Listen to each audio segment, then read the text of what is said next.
सहनाववतु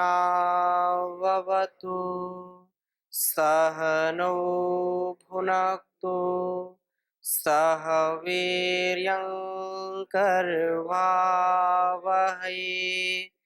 तेजस्विनावधीतमस्तु मा विद्विषावहै। ओम शांति शांति शांति। हम चर्चा कर रहे थे यज्ञ की महिमा का जो वर्णन यजुर्वेद में आया है। यजुर्वेद के 18वें अध्याय के प्रथम मंत्र को देख रहे थे पिछली कक्षा में, और बहुत ही अच्छा भाव, बहुत ही अच्छा यहाँ पर उपदेश हमारे लिए दिया गया है। वाजश्च में, प्रस्वश्च में, प्रैतिश्च में, प्रस्थिश्च में, धीतिश्च में, क्रतुश्च में, स्वरश्च में, श्लोकश्च में, श्रवश्च में, श्रुतिश्च में, ज्योतिश्च में, श्वश्च में, यज्ञेन कल्पन्ता। यहाँ पर जो यज्ञी भावना है वो मेरा क्रमिक जो उत्थान है, जो मेरा क्रमिक उत्कर्ष है, वो सदा यज्ञ के द्वारा बढ़े। ऐसी यज्ञी भावना से ओतप्रोत होकर के मैं कभी पाप युक्त ना बनूं, कभी भी इंद्रियों का दासत्व ना स्वीकार हो मुझको, कभी भी मैं अपने अंदर की जो कमियां हैं उनका कभी मैं शिकार ना बन पाऊं, बल्कि मुझ में पौरुष, उत्साह, सामर्थ्य, शक्ति, संपन्नता, ऐश्वर्य आदि गुण सदा उत्तरोत्तर बढ़ते रहे, मैं सतत वृद्धि को प्राप्त होता रहूं। ऐसी भावना से यहाँ पर प्रार्थना की गई है। आगे बढ़ने से पहले आप में से किसी कोई प्रश्न तो पूछिए। ओम स्वामी जी प्रणाम। जी प्रणाम। पूज्य स्वामी जी, जैसे कोई प्रकृति के ऊपर काम कर रहा है, जैसे पौधे फलदार लगा रहे या हरियाली जी छायादार शोभादार पौधे, या कुछ गुरुकुल खोल रहे, कुछ अनाथ आश्रम खोल रहे, कोई वानप्रस्थ आश्रम खोल रहे, कोई पशुशाला खोल रहे हैं, तो यज्ञ में सब आते हैं जी। जो भी लोक कल्याण के लिए कर्म किए जाते हैं, चाहे गौशाला खोली जाए, चाहे कोई पहले के समय में लोग कुआं और जो है पोखरी। हाँ पोखरी आदि बनाते थे लोक कल्याण के लिए। अभी उसको प्याऊ के नाम से लोग जो है प्याऊ लगाते हैं बड़े बड़े शहरों में। चाहे जो है कोई चिकित्सालय खोलता है या वृक्षारोपण करता है, जिससे मुझको भी शांति और सुख की प्राप्ति होती है, और उससे दूसरों की भी भलाई होती है, दूसरों के लिए भी कल्याणकारक जो भी चीजें हैं वो सारी यज्ञ में आएगी। कोई झाड़ू भी लगाता है अच्छी भावना से तो वो भी यज्ञी कर्म है। कोई परस्पर मधुर संभाषण करता है, दूसरों को अपने उपदेश से, अपने संकेत से यदि प्रसन्न करता है और उसको भी प्रसन्नता होती है, तो वो भी यज्ञी कर्म के रूप में ही स्वीकार किया जैसे जाता स्वामी है। जी, कोई जैसे ज्यादा अत्याचार कर रहा है, जैसे भगवान राम ने उनको दंड दिया था या मृत्यु दंड दी थी। संसार में हम जब भी कोई भी व्यक्ति हो, अत्याचार का दमन करने के लिए कहा कि सठे साठ्यम समाचरित, टिट फॉर टैट, जैसे को तैसा। ये हमारे अंदर, यदि हमारे शरीर के अंदर भी कोई ऐसी विकृति आ गई है, माना कि किसी अंग में वो पित्ताशय निकाल देते हैं, पित्ताशय निकालते हैं, वो तो हमारा अंग है, लेकिन उसमें विकृति आ गई, उसको निकालने से, नहीं निकालेंगे तो जीवन खतरे में पड़ जाएगा। तो लोक कल्याण के लिए लोक के जो है दुर्जन लोग हैं या लोक में जो बीमारी पैदा कर रहे हैं, उनका शमन कोई ऐसा नहीं है, वो तो यज्ञी कर्म ही कहलाएगा। ठीक है तो स्वामी जी, जैसे कुछ चीज समाज के लिए उसने बहुत कुछ किया हो, जी। यदि वो समाज के लिए गलत किया हाँ। फिर उसने कोई बहुत कुछ अच्छा किया हो, समाज के लिए दिया हो, तो फिर क्या किया जाए उसके लिए? दोनों कार्य हैं। अ, देहि में ददामि ते, वेद का वचन है, देहि में ददामि ते, तू मुझे दे मैं तुझे दूंगा।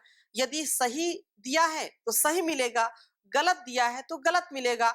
हाँ, ये बात जरूर है कि वो सबसे जो न्यायकारी है, सबसे बड़ा दयालु है, उसकी नजर से कोई बच नहीं सकता है। यदि मन से, वाणी से, शरीर से हमने दूसरों का कल्याण ही चाहा है, तो कल्याण ही हमारे लिए मिलेगा। और यदि कहीं बुरा हमने चाहा है, तो हमको बुरा ही मिलेगा। इसलिए हम मन से भी कभी ऐसी कुचेष्टा ना करें जो यज्ञ के प्रतिकूल हो, अनुकूल ना हो, शास्त्रों के अनुकूल ही आचरण करें। इसलिए कहा कि जो 100 वर्ष तक भी जीने की कल्पना करो, कामना करो, और जीवे में श्रद्धा सतम की प्रार्थना कही है। इसलिए कुर्वन्नवे कर्माणि जिजीविषे शतम समा, एवं तो नान्य थे तो अस्ति ना कर्म लिप्यते नरे। कर्मों में लिप्त नहीं होना, लेकिन सदकर्मों को करते हुए 100 वर्ष से भी अधिक जीने की लालसा करनी चाहिए। ठीक है, तो आगे हम चलते हैं। आगे की जो बात कही है इस मंत्र में, कहा कि श्लोकश्च में, मुझे यश ही यश प्राप्त हो, इंद्रियों का दास बनकर ही मैं अपयश का भागी होता हूं।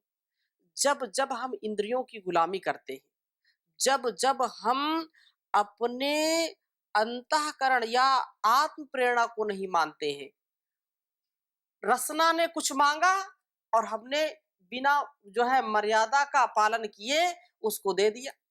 जो शब्द नहीं सुनने थे जबरदस्ती सुना, जो दृश्य नहीं देखने थे उनको देखा, जो नहीं बोलना था उसको बोला, तो निश्चित रूप से अपयश के हम भागी होंगे। और ये अपयश मृत्यु है।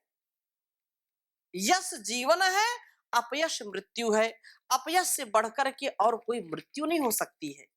इसलिए अपयश से मैं बचता रहूं। श्रवश्च में, मुझ में श्रवण का सामर्थ्य हो और उस श्रवण सामर्थ्य से ज्ञान को बढ़ाते हुए श्रुतिश्च में, मैं वेद को अपना बना पाऊं, वेद के अनुकूल आचरण कर पाऊं। बहुत बड़ी बात है। आज का जो परिवेश है, लोग सुनाना चाहते हैं, मेरी कोई सुने, मेरी कोई सुने। मैं किसी की सुनना पसंद नहीं करता।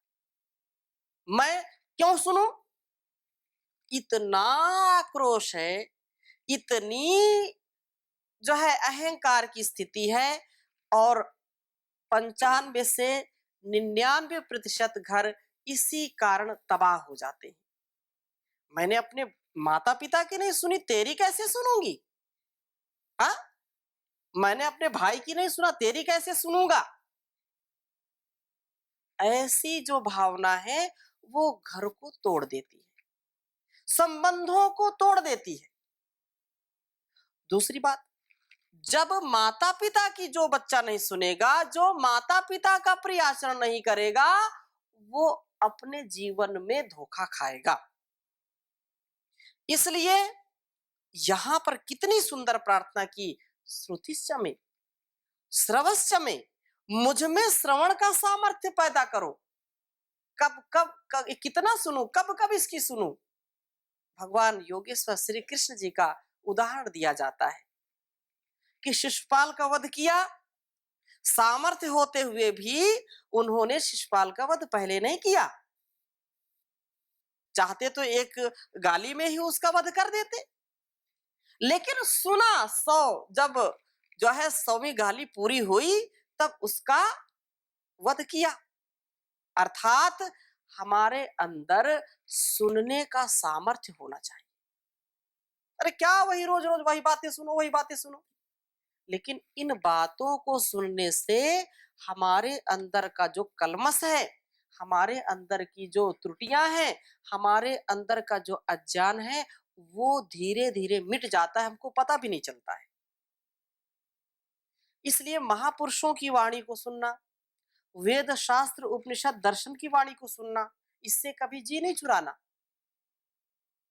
ऐसे फुहड़ गीत तो कितने बार लोग सुनते हैं, लेकिन गीता के श्लोक कहो, गाओ, सुनाओ, आता नहीं जी, इसमें आनंद क्या है?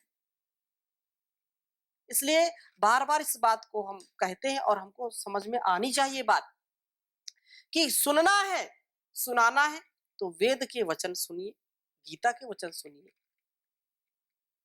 स्मृति और वेद के उपनिषद के वचनों को सुनिए। गीत गाना है तो गीत गीता के गा, गीत गाना है तो गीत गीता के गा, गीत गंदे गाने से क्या फायदा, गीत गाना है तो गीत गीता के गा। तो गीत गाना है तो वेद के गाओ, उपनिषद के गाओ, जिससे जीवन को जीने की दृष्टि मिले। ऐसे गीत को सुनना, और ऐसे ऐसे आजकल के गीत कि कुछ पता नहीं चलता क्या गा रहा है, क्या समझ में आ रहा नहीं आ रहा बस। तो ऐसे चीजों से हम बचें और अपनी संतानों को, अपने बच्चों को वेद, उपनिषद, दर्शन, गीता, महाभारत, रामायण और स्मृतियों की जो शिक्षा है, जिससे मानव का सच्चा निर्माण होता है, मानव का जीवन यज्ञ हो जाता है, यज्ञमय हो जाता है, ध्यानमय हो जाता है, कर्ममय हो जाता है, ज्ञानमय हो जाता है। ऐसा उत्थान करना, ऐसा अपने जीवन में आधार करना, ये हम सबका परम कर्तव्य है। तो यही बात यहाँ पर कही कि सुनने का सामर्थ्य हो और श्रवण के सामर्थ्य से ज्ञान को बढ़ाते हुए श्रुतिश्चमे, मैं श्रुति को आत्मसात कर पाऊं, अर्थात मैं वेद को अपना बना पाऊं, मैं वेद को अपना बना पाऊं। ये मैं गाऊं सदा वेदों की ऋचाएं, मैं गाऊं सदा वेदों की ऋचाएं, तन मन में वेदों का संचार कर दो, प्रभु मेरे जीवन का उद्धार कर दो। तो वेद की वाणी को हम गाएंगे, समझेंगे तो ही जीवन का उद्धार हो सकता है। और ये धीरे धीरे होगा। एक दिन में कोई संकल्प करे कि मैं वेद को सुनूंगा, पढ़ूंगा, जानूंगा और दूसरे दिन भूल गए, ऐसा नहीं होगा। ये शनै शनै होगा। शनै कंथा शनै पंथा शनै पर्वत लंघनम। ये रोज जैसे आहार लेते हैं शरीर की पुष्टि के लिए, वैसे ही अपने जीवन, अपने जान की पुष्टि के लिए ये घुट्टी जरूर पीना है रोज। ऐसा संकल्प होगा, तब जाकर के जीवन अच्छा बनेगा। कि ये बात है, सुने कान तेरे सदा वेदवाणी, सुने कान तेरे सदा वेदवाणी, तू कर वेदवाणी मनन धीरे धीरे, मिलेगी प्रभु की शरण धीरे धीरे, दमन इंद्रियों का तू करता चला जा, दमन इंद्रियों का तू करता चला जा, काबू में आएगा मन धीरे धीरे, मिलेगी प्रभु की शरण धीरे धीरे, तू दुनिया में सद्कर्म करता चला जा, तू दुनिया में सद्कर्म करता चला जा, छूटेगा आवागमन धीरे धीरे, मिलेगी प्रभु की शरण धीरे धीरे। तो ऐसा सामर्थ्य यज्ञ भावना से आएगा। और अगली बात क्या कही कि श्रुतिश्चा, मैं जो है स्वर बनने में, वह स्वर बन करके यशस्वी बनाने में सहायक होगा। और इस वेद ज्ञान को अपनाने से ज्योतिष्य में, अगली बात क्या कही, ज्योतिष्य में यज्ञ भावना से उत्प्रोत होकर के मुझे जो है प्रकाश प्राप्त होगा। वेद ज्ञान जब मैं आत्मसात करूंगा तो मेरे अंदर ज्ञान का प्रकाश होगा, मेरे अंदर एक प्रकाश आएगा। जो अंधकार है, जो अज्ञान है, जो विकार है, जो अधर्म है, जो अविद्या है, जो अविश्वास है, जो अभाव है, वो सारा नष्ट हो जाएगा। ऐसे प्रकाश से युक्त होकर के मैं दूसरों को भी प्रकाश देने का सामर्थ्य अर्जित कर पाऊं। इसलिए कहा ज्योतिष्य में मुझे प्रकाश प्राप्त होगा और उस प्रकाश में मार्ग भ्रष्ट न होने से स्वच्छ में, जब अंधेरी रात है और हाथ में जो है टार्च है तो हम लंबा सफर भी कर सकते हैं। और अंधेरी रात है, अनजान रास्ता है, टॉर्च है नहीं, कोई दीपक हाथ में है नहीं, तो पता नहीं चलता किधर जाना किधर नहीं जाना, और व्यक्ति भटक जाता है, भूल जाता है, कहीं अपने जीवन को खोता है, कहीं अपने आदर्शों को खोता है, कहीं अपने संकल्पों को खो देता है। उसको जहां जाना था वहां न जाकर के कहीं दूसरी जगह ही पहुंच जाता है।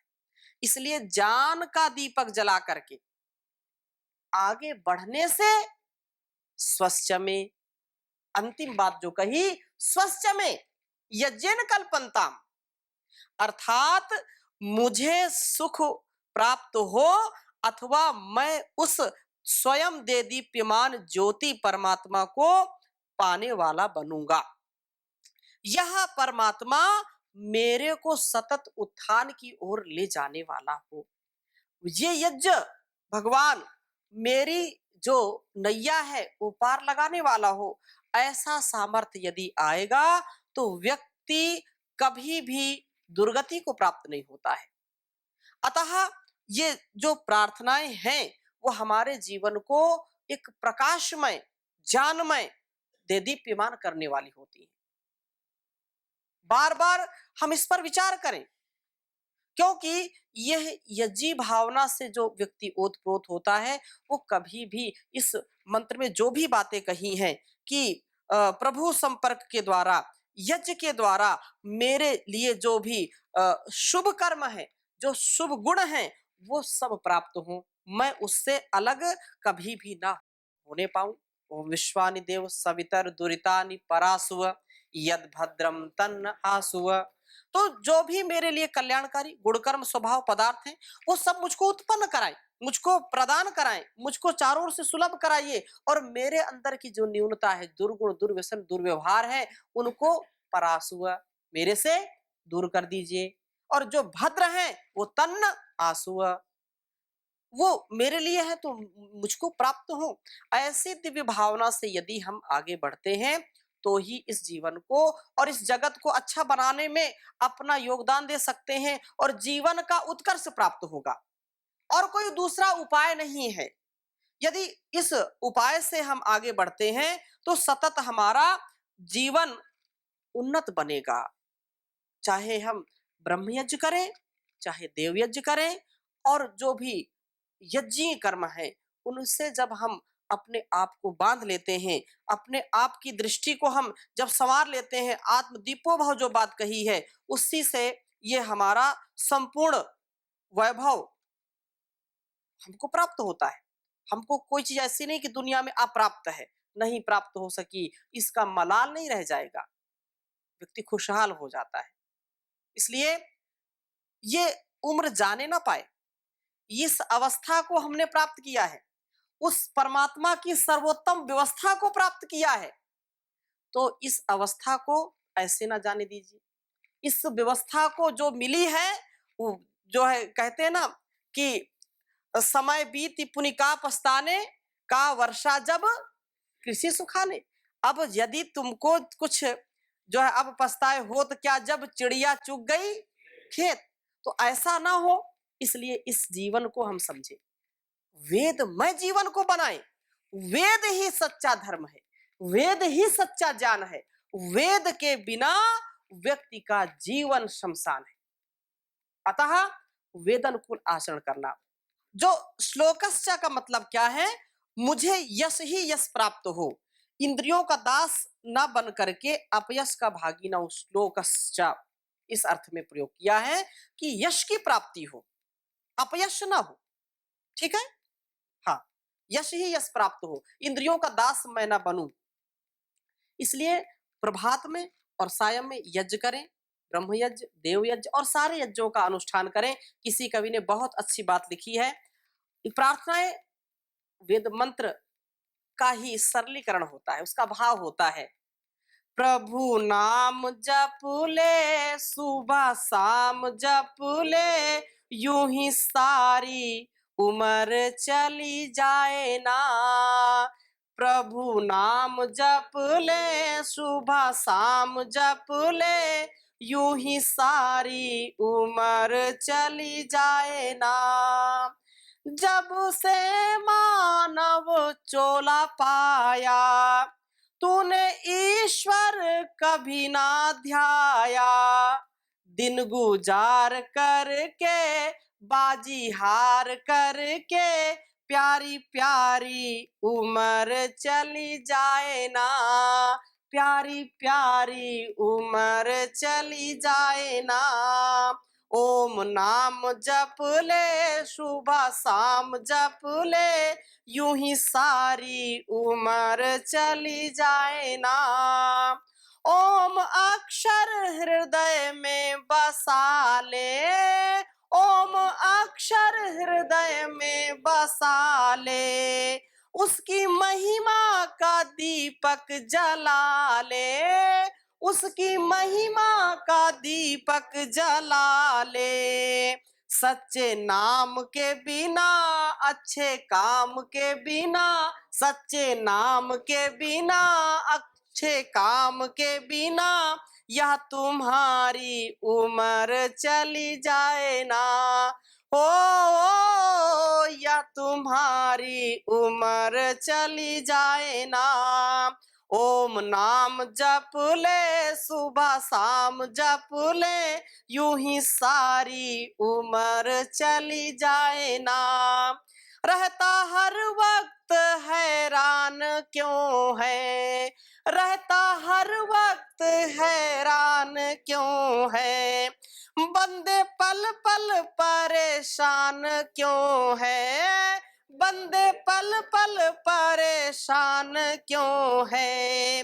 चिंता छोड़ दे अभी, बंधन तोड़ दे अभी, चिंता छोड़ दे अभी, बंधन तोड़ दे सभी, बारी बारी उम्र चली जाए ना।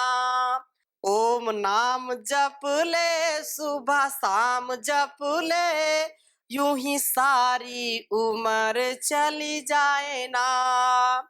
उसके पथ के पथिक ने पुकारा, उसके पथ के पथिक ने पुकारा, फिर ना अवसर मिलेगा दोबारा, फिर ना अवसर मिलेगा दोबारा।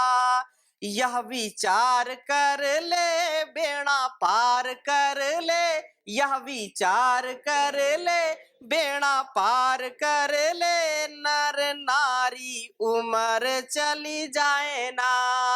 ये सारी उम्र चली जाए ना। ओम नाम जप ले, सुबह शाम जप ले, यूं ही सारी उम्र चली जाए ना। यूं ही सारी उम्र चली जाए ना। तो हम अपनी अवस्था को, व्यवस्था को समझते चलें। हमारी जितनी अवस्था होती है, उससे ज्यादा हमारी व्यवस्था होती है उस परमात्मा के द्वारा। उसका हम आदर करें और उसकी आज्ञा का पालन करें। अपने जीवन को यज्ञी बनाएं। जो देव पूजा संगतिकरण दान है, उसको अपने जीवन में आधान उसका करें। तभी हमारा कल्याण होगा और इस सारे जहान का कल्याण होगा। हमारा जीवन भी महान बनेगा और ये जहान भी महान बनेगा। यदि नहीं होगा तो मेरा जीवन भी शमशान बनेगा और ये सारा जो है इंसान का ये जो सारा मकान है वो भी शमशान बन जाएगा। इस धरा में सब कुछ धरा रह जाएगा, सब कुछ यही धरा में धरा रह जाएगा। इसलिए अपनी दृष्टि को अच्छा बनाएं। अच्छी दृष्टि होगी तो सृष्टि भी अच्छी लगेगी। और यदि दृष्टि यज्ञमय नहीं होगी, भोगमय होगी, काममय होगी, कामनाओं से युक्त होगी, तो भोगे रोग भय, भोग से रोग होंगे। कोई माई का लाल बचा नहीं सकता है केवल यदि बचना है तो अपने जीवन को जितना हो सकता है कल्याणमय बनाए, यज्ञमय बनाए, सबके लिए हितकारी बनाए, सबके लिए जो है उपयोगी बनाए, अपने जीवन को सहयोगी बनाए। एक एक तिल तिल जीवन को हम जब आगे उन्नति की ओर ले जाते हैं तो निश्चित रूप से हमारा जीवन सबके लिए अनुकरणीय होता है। जीवन तो सतत चलता रहता है, कभी मनुष्य का जीवन है तो कभी पशु का जीवन है, लेकिन यदि हमने धारणा बना ली है, हमने संकल्प कर लिया है कि नहीं, मुझको यह श्रेष्ठमय जीवन जीना है, तो निश्चित रूप से आप जिएंगे। कठिनाइयां आएंगी, बाधाएं आएंगे, जो आसुरी शक्तियां हैं वो आपके यज्ञ में बार बार विघ्न डालेंगी। हमारे अंदर भी देव असुर संग्राम चलता है। जो हमारे अंदर यज्ञी भावना है, कल्याण की भावना है, परोपकार परमार्थ की भावना है, उसको बार बार अंदर का जो असुर है बार बार विघ्न डालता है। अरे ऐसा नहीं करना, हम सोएंगे, हम स्वार्थ में रहेंगे, खाओ पियो मौज करो और कुछ नहीं है, इस संसार में क्यों चक्कर में पड़े हो। अंदर के जो देव असुर के संग्राम है वो हमारे यज्ञी कामों में बार बार दखलंदाजी करते हैं। ऐसे ही बाहर भी यदि हम यज्ञ करते हैं तो वातावरण भी कभी अनुकूल होता है, कभी अनुकूल नहीं होता है। जो लोग होते हैं, यहाँ तक कि घर के लोग होते हैं, वो भी यदि कोई एक दो सौभाग्य से यज्ञ रचना भी चाहे कि यज्ञ करना है, और तो दूसरे घर वाले बोलते हैं ये क्या पाखंड कर रहे हो, इससे क्या होगा। तो दूसरा व्यक्ति उस भावना को नहीं समझता है, लेकिन जो सत्य है, जो जीवन का तथ्य है, उसको हमको आत्मसात करके सतत अपने जीवन का महत्वपूर्ण अंग मान करके उसको करना है। कितनी भी बाधाएं आए, कितना भी लोभ आए, कितने भी संकट आए, विकट संकट जब आ जाए, तो भी यदि हमारी सच्ची श्रद्धा यज्ञी है, श्रद्धा भक्ति के साथ उस परमात्मा का हम चिंतन करते हैं, उसकी शरणागति को जब हम प्राप्त करते हैं, तो सारी विघ्न नष्ट हो जाते हैं, सारे कष्ट स्वयं ही नष्ट हो जाते हैं। तो ऐसी भावना हमारी सतत हो। वो निश्चित रूप से जो चीज नहीं आई अभी, यदि उसको दूर करना चाहते हैं तो पहले से सतर्क सावधान हो जाइए। जो दुख अभी है वर्तमान में, वो तो उसको धीरे धीरे दूर करना है, लेकिन दुख ना आए उसके लिए हम उपाय पहले से पहले कर लें।